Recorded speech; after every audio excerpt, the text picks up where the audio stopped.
Hi, I'm Stephen Knightley and welcome to the New Zealand Game Developers Association conference.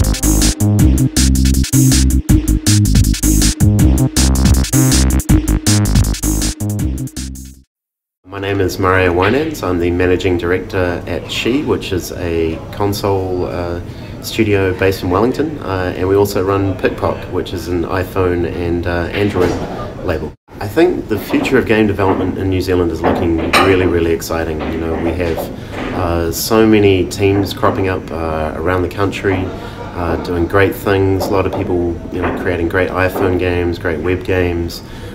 Just so much great original IP coming out that's really starting to entertain the whole world. The industry here has really reached a point of maturity where we can bring together this kind of sophisticated conference with a great range of speakers that is very well attended. So for me, it's great to see just so many people here, speakers from overseas who are bringing their knowledge.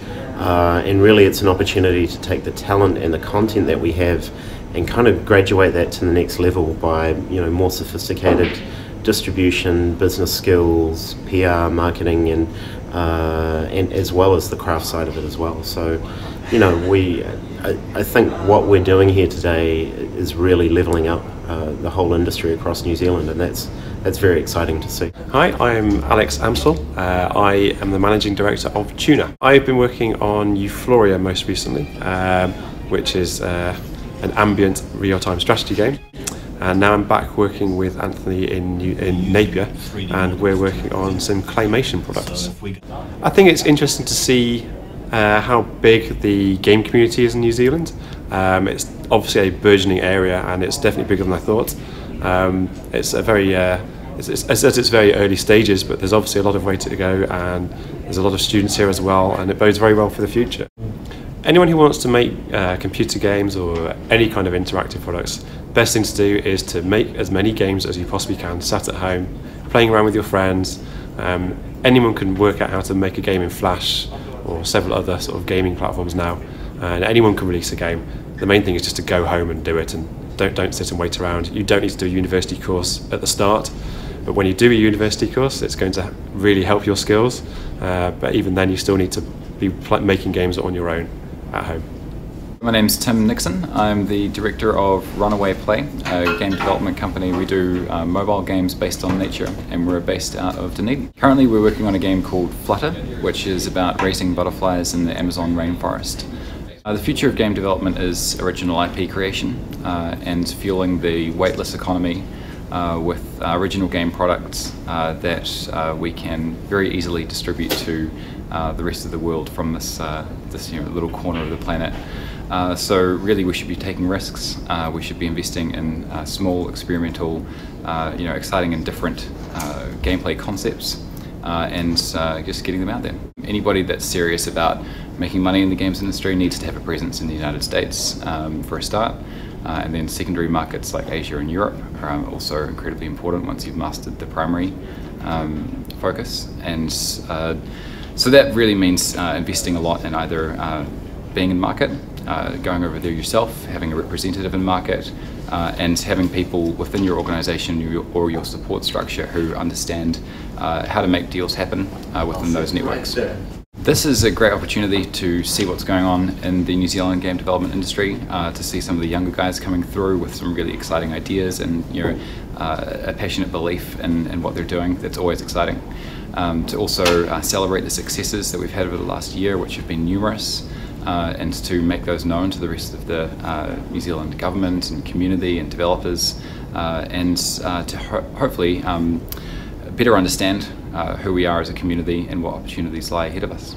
Hey, I'm Dan Millwood. I'm from the GameFruit.com team.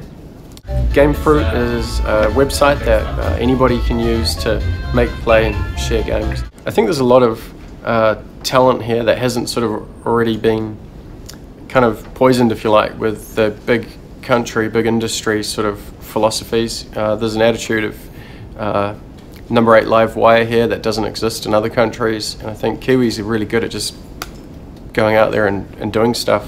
Hi, my name's Maru Niho. I'm Managing Director of Meteor Interactive. Currently my company develops computer games across multiple platforms, from PlayStation Portable through to Apple iPhone. My role in the industry is game designer and game producer. I think New Zealand has a good opportunity to move into the different areas of development in this market, and that would be due to being creative and entrepreneurial, that we be able to adapt to the trends of today, and also work towards defining our own. I think in the past there have been difficulties with entry into the market, and that was due to the high cost of development of certain types of games. However, nowadays the markets have opened up. There's a lot of casual gamers out there that play on iPhone, Facebook type games, which are a lot faster to develop, hence the cost is lower. I think that used to be a barrier, it's not so much now. The challenge for Kiwi game studios is how are you going to make money from it, how are you going to turn it into a business that keeps on going. The good news is there are enough Kiwi game studios who have had hits and have figured out how to keep on having hits, so just ask for help, ask for advice, figure out how you can make money out of your game, how you can sell advertising around it, or how you can go publish it.